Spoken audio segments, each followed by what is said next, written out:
We are in Ozona, Florida, checking out Molly Goodheads, a local favorite restaurant that's been here since 1985. I remember it growing up as a kid in this area, that everyone loves it. They've had some very interesting changes due to COVID and some of the great things that are going on. So let's go inside and check them out. This local hangout in Tampa Bay area of sunny Florida has an incredibly loyal following. And it's no wonder. They've been serving top-notch burgers, seafood, and more for over 30 years. Even during the pandemic, the customers kept coming back. And now that horrible time is in the rearview mirror, they are even stronger than ever. You know, as a small business owner myself, I'm always interested in the story behind the business. It needs to have a unique history. It needs to have unique character, a great team that functions almost like a family. And of course, when a small business is a restaurant, it needs to have amazing food. And Molly's hits all of these requirements and more. I had the opportunity to spend the morning with the crew as they shared with me some of the secrets that they have learned during the pandemic and how, with a strong team all working together, even the most challenging times can be overcome. Walking into Molly's, you are greeted by a friendly staff as they welcome you back home. When you are here, you are family.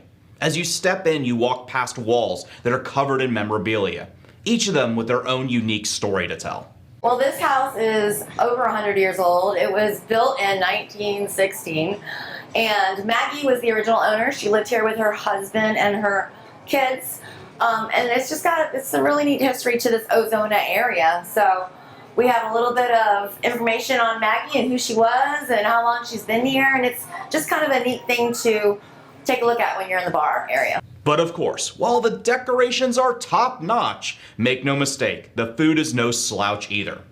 No matter what you are in the mood for, Molly's has just the right dish to satisfy your taste buds. You know, we've been here for 36 years. Okay. And so this is kind of a staple. Everybody likes to come in and see the bar, but we've done some remodeling to it. Yeah, I see the bar is pretty new, so this is something you guys put in recently? Actually, during COVID, we had some time while we were closed for a little bit. Some of the issues that you have mentioned that you had with some of the supply chain, could you kind of explain, like, you had to modify your menu a little bit? How did that work? A little bit, yeah. I mean, you know, obviously prices going up, things are hard to get, but if quality goes down and prices goes up, it doesn't even make sense to keep it on the menu. Exactly. Yeah. So some things that you guys were able to keep the quality up by sourcing wonderful products, keeping all of your customers happy. I'm here with Mel at Molly Goodheads. We were inside taking a tour of this beautiful restaurant, and Caroline was kind of giving us some of the history. And then you had commented on, during COVID, some of the issues that you guys had where you had to be shut down. Can you kind of tell me that story? Yeah, so basically we didn't get a lot of notice besides hearing what was on the news. When it came out that we had to close down, we quickly kind of repurposed everything. We started focusing on our to-goes. We had a small to-go revenue going through before that, but during COVID, we had to do new parking spots. We advertised on Facebook, Instagram that we were still open for food to go. And that was like that's the new thing. Like no one had been through COVID before, so we sort of had to limit our menu to make sure that we got the product that we needed for the guests. And we really pushed that. I mean, it was 7 days a week we stayed open and really promoted that, you know, Molly's was coming back when we opened up again. Yeah, because before, I remember as a kid coming here, I don't remember a lot of to-goes as being a very large part of the business. No, I mean, right when it closed was when our busiest month, basically. We normally would have a line out the door with customers waiting. Right. So during COVID, with no guests here, we had to really push those to-goes. And then people really, I mean, they were, you know, locked up in their houses, basically. They came out to still get our food, which really showed me that people missed coming to a place. They love this place. It's kind of an icon of this town. Yeah, and you know, people can cook at home. Like, that's not a big issue, but they still came out to get our food to bring home to their families. So that was like a huge thing for us. Because they treated this, it's part of their family. It's an extended family. You know, you ladies were talking about some of the people that come in here that you see them multiple times every week. Yeah. You know them by name. Yep, we know most of our, I mean, literally 90% of our guests come in here. We can name them.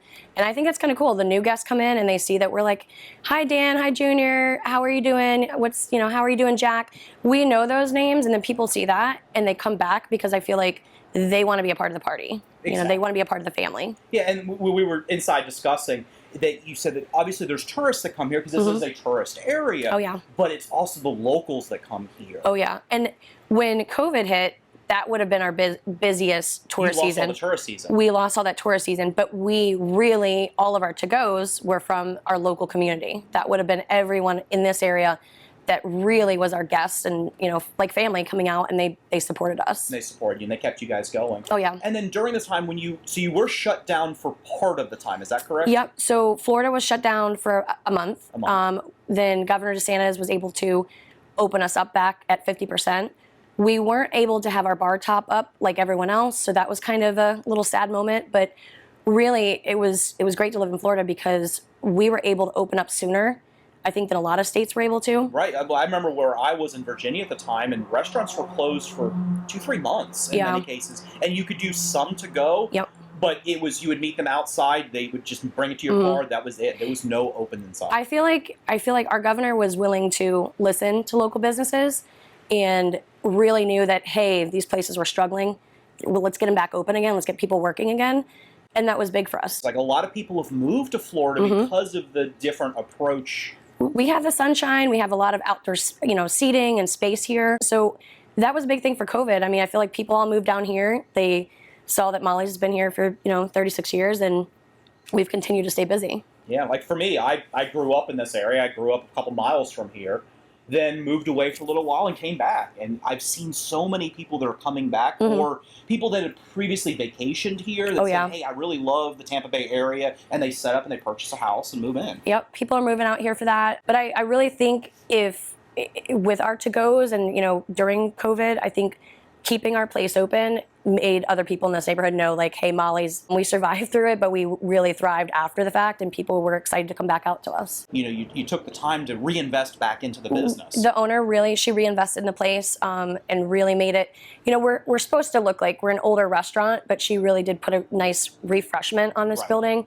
I think one of the big things too, we have the Pinellas Trail down the road and the beach down the road too. So we get a lot of people coming in here because they hear from people on the bike trail. They're like, hey, where do you go to eat? Or they stop. We have there's a brewery across the street. So we have people that come over here and they're like, oh my gosh, I haven't been to Molly's in forever. And they fall back in love with us again. So for someone that's not familiar with the area, can you kind of explain what is the Pinellas Trail? So the Pinellas Trail, it's huge for anyone that's like bicyclists. You've got, rollerbladers out there.